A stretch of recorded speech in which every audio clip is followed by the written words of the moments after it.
kemudian yang lain termasuk dalam kategori muamalah jual beli yang sekarang ini juga banyak gitu kan.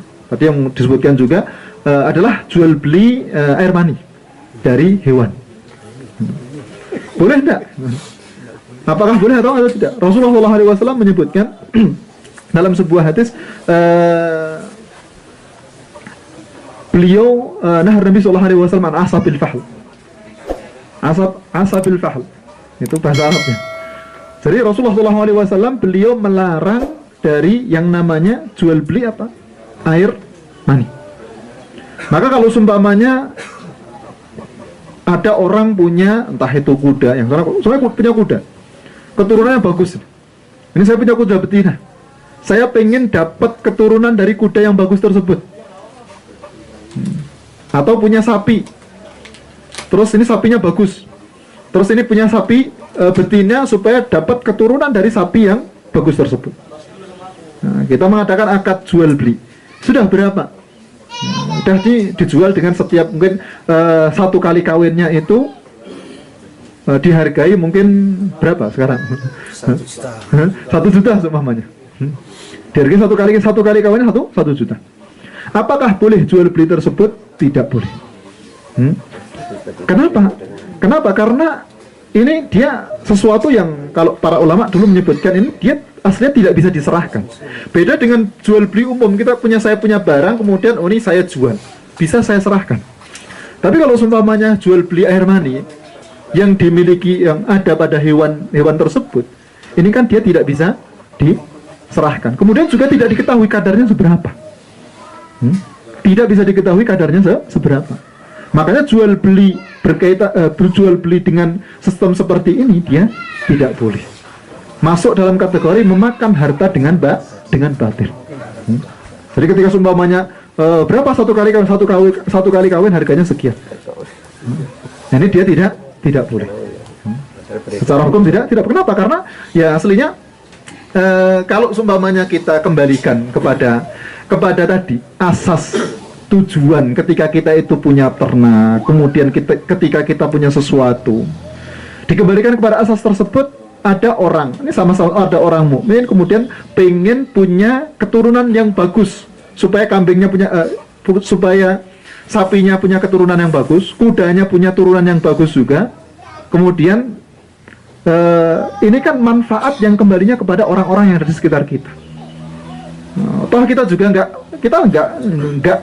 istilahnya nggak mengeluarkan uang untuk supaya yang produksi air tersebut siapa ya, kan kudanya sama sapinya sama kambingnya.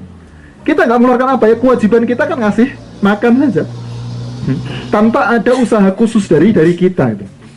Nah, makanya kenapa kok hal tersebut dia tidak bisa diperjualbelikan, karena dia secara hukum syariat tidak memiliki nilai. Dalam hukum syariat dia tidak memiliki nilai. Maka kalau semuanya kita kok pengen mengambil sesuatu dari yang hal tersebut itu dia tidak memiliki nilai, kemudian kita juga tidak punya usaha sama sekali, disinilah syariat mengatakan dia tidak boleh. Apalagi kalau kita melihat kepada tujuannya untuk kita memberikan maslahat.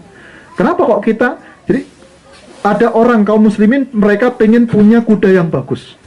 Terus dia mungkin bisa jadi nggak punya uang, kita mengambil dari dia uang. Padahal kan supaya dia punya kuda bagus tersebut ya bisa maslahat kepada dia, kemudian orang-orang di sekitar dia. Jadi kalau setiap sesuatu dari awal itu kita tujuannya tidak hanya profit, tidak hanya kaitan dengan uang. Ini kan saya beli mahal, kuda ini saya beli mahal. Kalau semuanya orang pengen mendapat keturunan ya berarti dia harus bayar juga. Saya ini belinya mahal ya berarti dia harus bayar. Ini kan lebih kepada apa? Tujuannya lebih kepada sesuatu pokoknya yang penting untuk dapat keuntungan. Nah, yang seperti ini dalam syariat itu perlu diperhatikan lagi. Karena kita dalam melakukan sesuatu tujuannya tidak hanya sekedar untuk mendapatkan maslahat, manfaat untuk kita. Tidak hanya sekedar untuk mendapatkan keuntungan, tapi juga untuk bisa bagaimana memberikan kebaikan kepada orang-orang di sekitar kita. Maka kenapa kok syariat melarang? Kemudian, cuman bagaimana kalau seumpamanya mungkin dengan cara yang lain, seumpamanya Dengan cara yang lain. Kalau seumpamanya yang sekarang itu kan perkawinan buatan, gitu kan.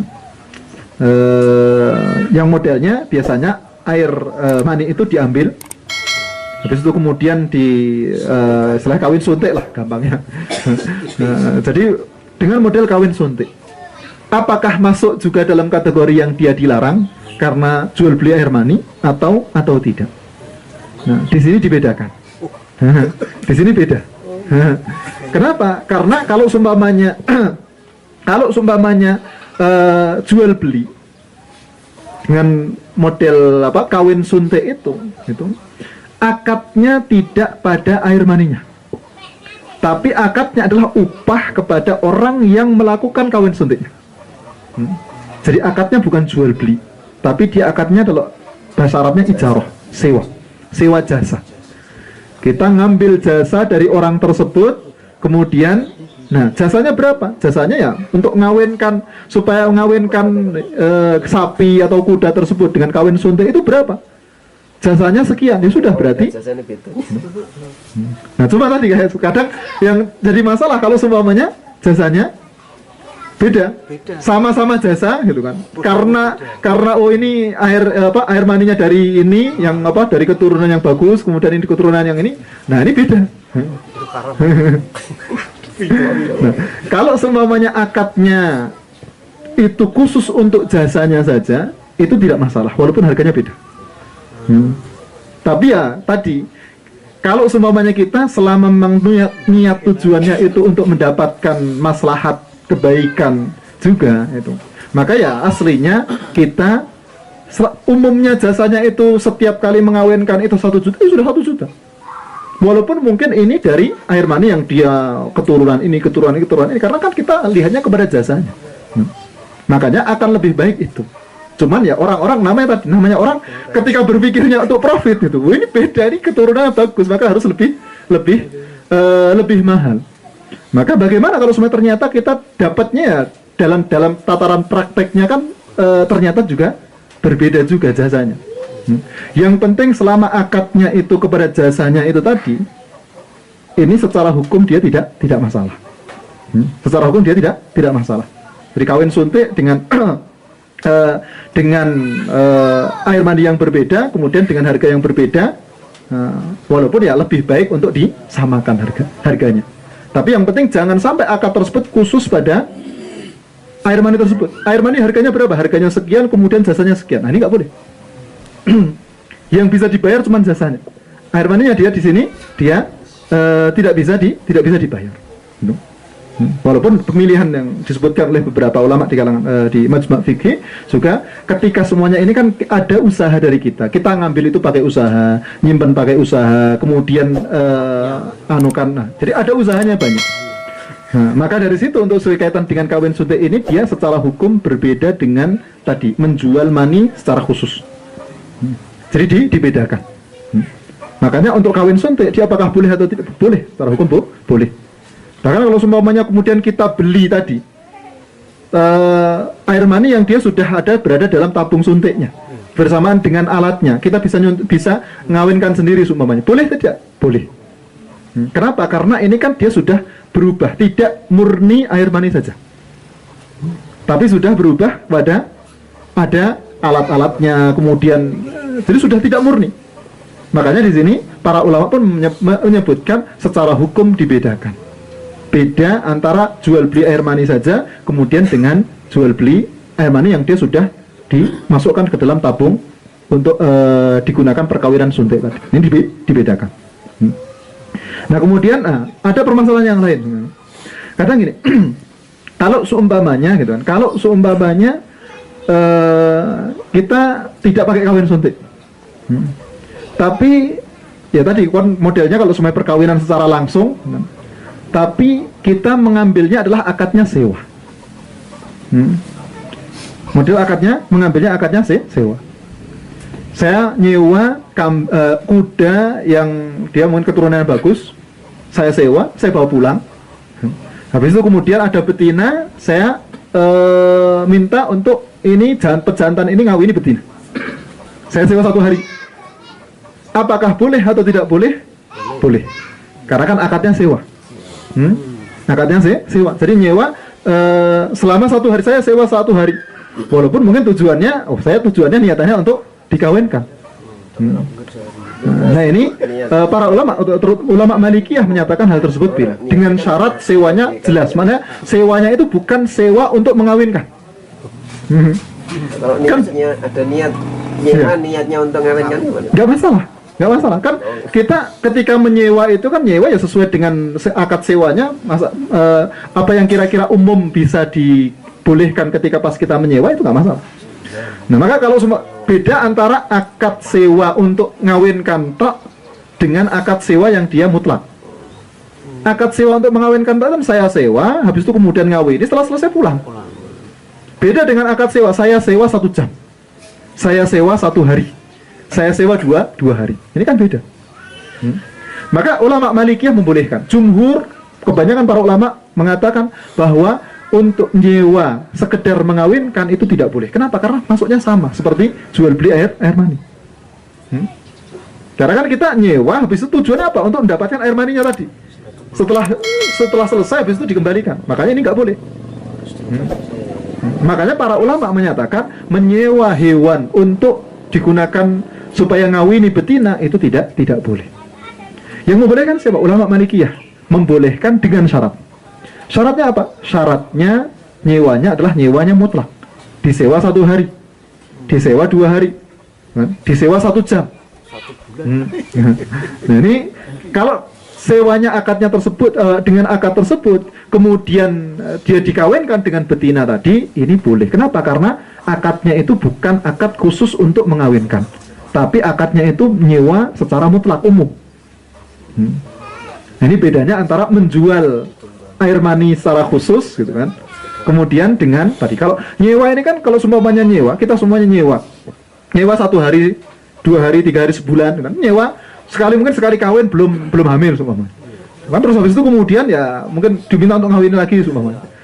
Nanti kan karena selama memang masih dalam batasan hari, masih batasan waktu yang tadi menjadi kesepakatan kan nggak masalah. Beda kalau semuanya akadnya adalah jual beli tadi air mani, 1 kali kawin berapa, 2 kali kawin berapa, 3 kali kawin berapa. Nah ini yang membedakan antara kedua akad tersebut. Satu akadnya sewa untuk khusus mengawini, satu sewa yang dia sifatnya mutlak. Nah ini untuk masalah kaitan dengan jual beli air mani yang memang secara nas disebutkan oleh Rasulullah SAW bahwa hal tersebut adalah sesuatu yang dia itu dilarang. Bismillahirrahmanirrahim. Assalamualaikum warahmatullahi wabarakatuh. Waalaikumsalam. Saya Kang Bahar dari Bahagia Stable Boyolali. Ustaz mau tanya tentang masalah sperma ini kan ya. Karena kalau kuda itu kan umumnya memang mereka pada jual beli sperma. Kalau kita mau meningkatkan grade dari kuda sandal itu yang lebih tinggi itu biasanya mereka memang narik biaya untuk perkawinan.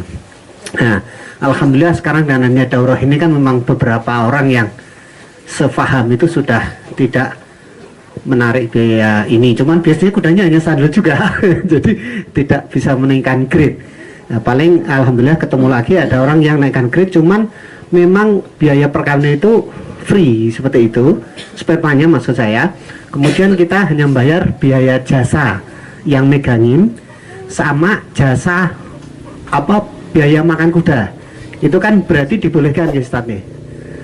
Nah, terus pertanyaan seperti apa, itu dibolehkan atau tidak? Dan biaya pakan ini biasanya, mohon maaf, tidak sehari Tat, karena kita ngawinkan langsung bawa pulangan gitu.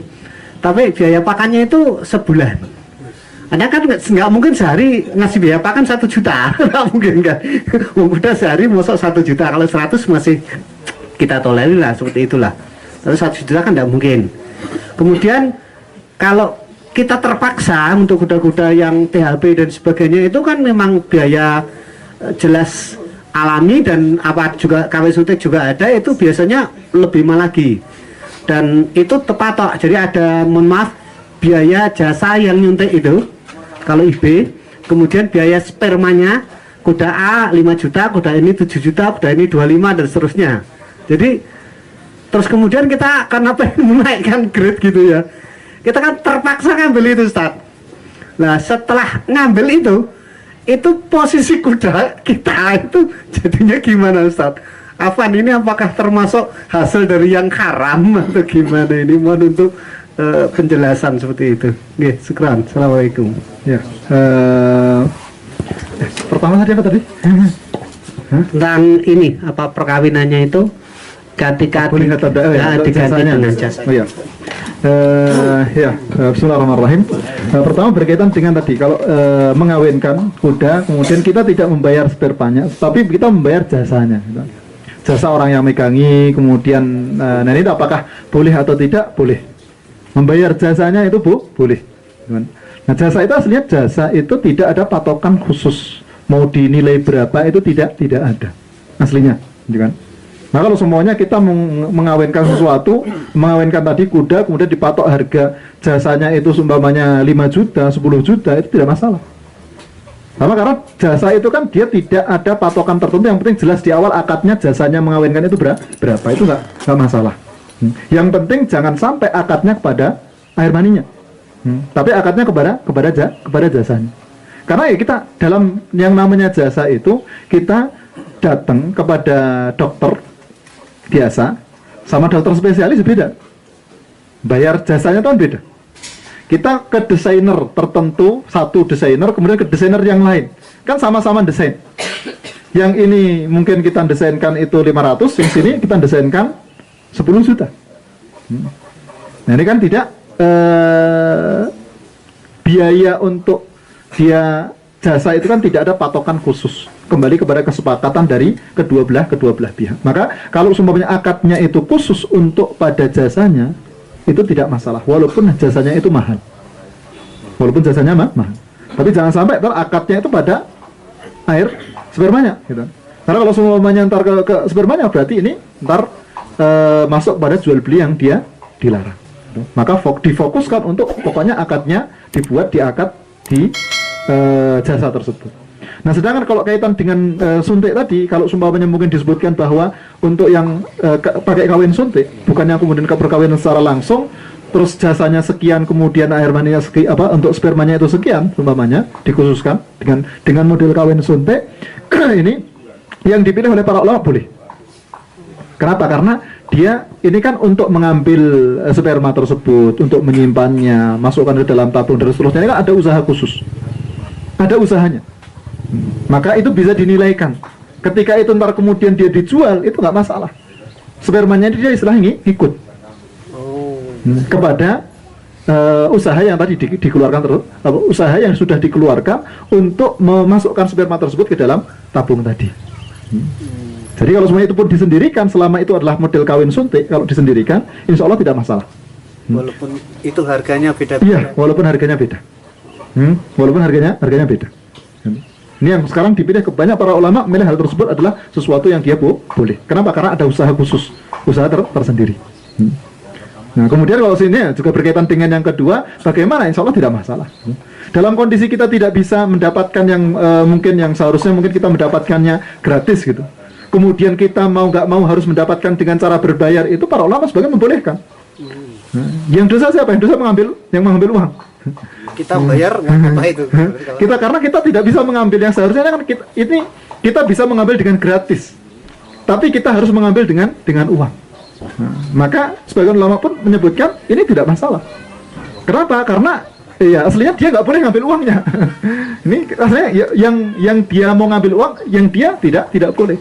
Karena kita mau nggak mau harus mengeluarkan uang. Makanya dalam kondisi seperti ini pun para ulama tadi menyebutkan dia tidak masalah, karena istilahnya kayak seperti mengambil hak. Karena kan kita berhak untuk mendapatkan secara gratis. Tapi kalau ini dipatok dengan harga membayar, nah ini insya Allah tidak masalah. Berkaitan dengan kudanya tadi, insya Allah juga kuda tidak masalah, kudanya insya Allah masih tetap kuda yang insya Allah diberkahi oleh Allah Subhanahu Wa Taala, tidak kurang keberkahannya. Jadi insya Allah tidak masalah. Allah Taala alam.